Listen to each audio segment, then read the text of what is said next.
Now therefore hearken, O Israel, unto the statutes and unto the judgments which I teach you, for to do them, that ye may live, and go in and possess the land which the Lord God of your fathers giveth you. Ye shall not add unto the word which I command you, neither shall ye diminish aught from it, that ye may keep the commandments of the Lord your God which I command you. Your eyes have seen what the Lord did because of Baal peor, for all the men that followed Baal peor, the Lord thy God hath destroyed them from among you.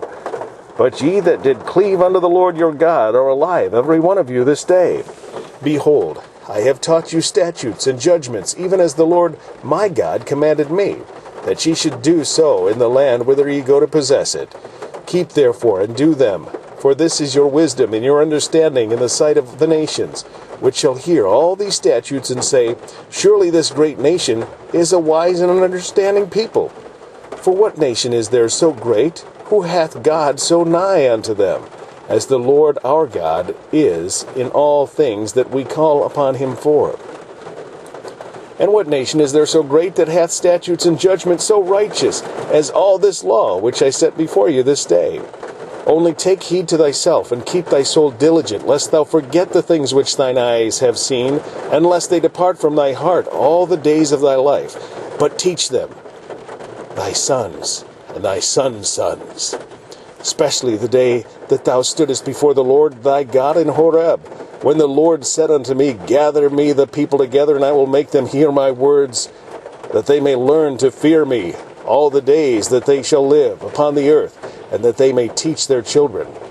And ye came near and stood under the mountain, and the mountain burned with fire unto the midst of heaven, with darkness, clouds, and thick darkness. And the Lord spake unto you out of the midst of the fire. Ye heard the voice of the words, but saw no similitude, only ye heard a voice. And he declared unto you his covenant, which he commanded you to perform, even 10 commandments, and he wrote them upon 2 tables of stone. And the Lord commanded me at that time to teach you statutes and judgments, that ye might do them in the land whither ye go over to possess it. Take ye therefore good heed unto yourselves, for ye saw no manner of similitude on the day that the Lord spake unto you in Horeb out of the midst of the fire, lest ye corrupt yourselves, and make you a graven image, the similitude of any figure, the likeness of male or female, the likeness of any beast that is on the earth, the likeness of any winged fowl that flieth in the air, the likeness of anything that creepeth on the ground, the likeness of any fish that is in the waters beneath the earth. Unless thou lift up thine eyes unto heaven, and when thou seest the sun, and the moon, and the stars, even all the host of heaven, shouldest be driven to worship them, and serve them, which the Lord thy God hath divided unto all nations under the whole earth. But the Lord hath taken you, and brought you forth out of the iron furnace, even out of Egypt, to be unto him a people of inheritance, as ye are this day. Furthermore, the Lord was angry with me for your sakes, and sware that I should not go over Jordan, and that I should not go into that good land, which the Lord thy God giveth thee for an inheritance. But I must die in this land. I must not go over Jordan, but ye shall go over and possess that good land. Take heed unto yourselves, lest ye forget the covenant of the Lord your God, which he made with you, and make you a graven image, or the likeness of anything, which the Lord thy God hath forbidden thee. For the Lord thy God is a consuming fire, even a jealous God.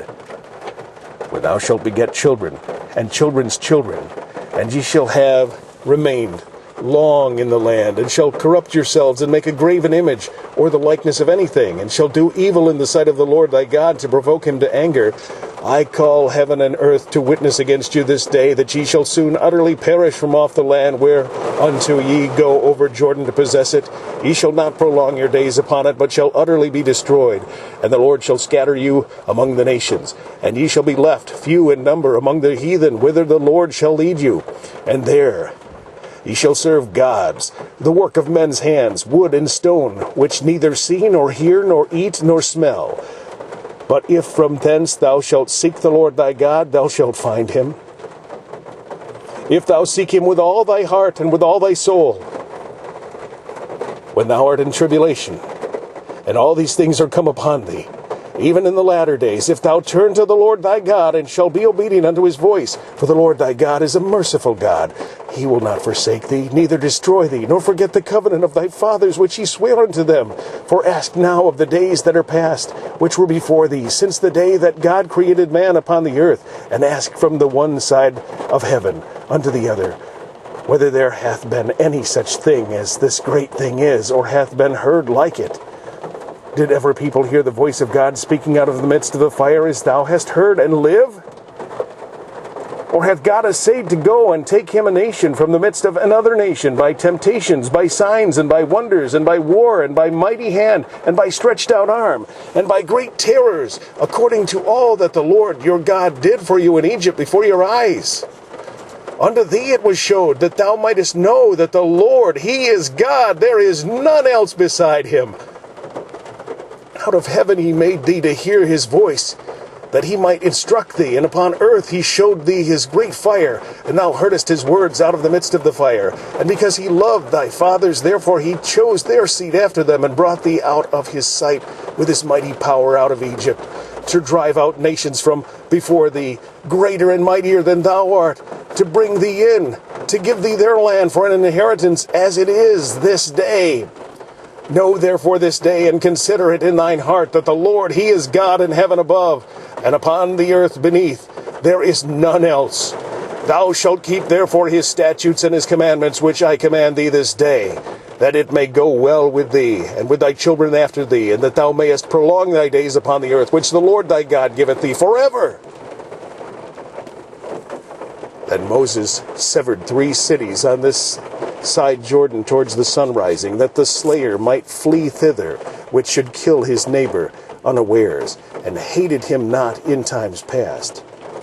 And that fleeing unto one of these cities he might live, namely Bezer, in the wilderness, in the plain country of the Reubenites, and Ramoth in Gilead, of the Gadites, and Golan and Bashan, of the Manassites. And this is the law which Moses set before the children of Israel. These are the testimonies and the statutes and the judgments which Moses spake unto the children of Israel after they came forth out of Egypt, on this side Jordan, in the valley, over against Beth Peor, in the land of Sihon, king of the Amorites, who dwelt in Heshbon, whom Moses and the children of Israel smote after they were come forth out of Egypt. And they possessed his land, and the land of Og, king of Bashan, 2 kings of the Amorites, which were on this side Jordan toward the sun rising, from Aroer, which is by the bank of the river Arnon, even unto Mount Sion, which is Hermon. And all the plain on this side Jordan eastward, even unto the sea of the plain, under the springs of Pisgah.